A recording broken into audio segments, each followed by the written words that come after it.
Welcome to News 5 Everywhere. Mula sa News Headquarters ng Pilipinas, Action Breaking. Magandang gabi, nagbabalik ang Action Breaking.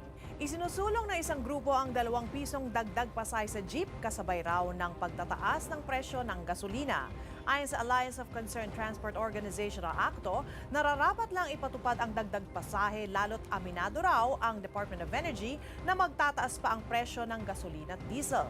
Isinusulong din nila ang otomatikong fare hike sa tuwing nagtataas ang presyo ng mga produktong petrolyo. Halimbawa, kapag may 5 pisong dagdag sa presyo ng gasolina, may katapat itong 50 sentimos na dagdag pasahe. Agad ding babawasan ang pamasahe sa tuwing may rollback. Samantala, nagbanta ang ACTO na magsasagawa sila ng malawakang tigil pasada sakaling hindi mapagbigyan ang kanilang petisyon. Samantala, sinuspindi ng LTFRB ang mga bus ng mga kumpanyang parta sa Luzon dahil sa mga aksidenteng kinasangkutan ng mga ito nitong mga nakaraang buwan. 25 bus ng partas at 10 units ng Luzon Bus ang hindi muna papayagang bumiyahe. Kailangan daw munang sumailalim sa inspeksyon ang mga nasabing bus units bago muling payagan bumiyahe. Sasailalim din sa road safety seminar sa mga driver ng parehong kumpanya.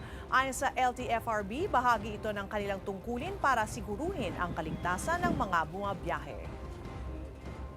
Narito naman ang headlines ngayong gabi.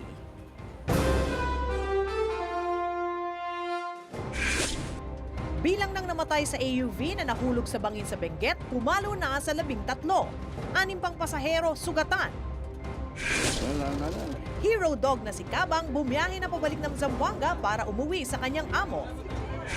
Pangulong Aquino pasok sa listahan ng top bachelors ng mundo ayon sa isang lifestyle magazine. 3 pamangkin ni Pinoy kasama rin. Ilang mumurahing laruan ay binibenta malapit sa mga eskwelahan ng positibo sa nakalalasong kemikal.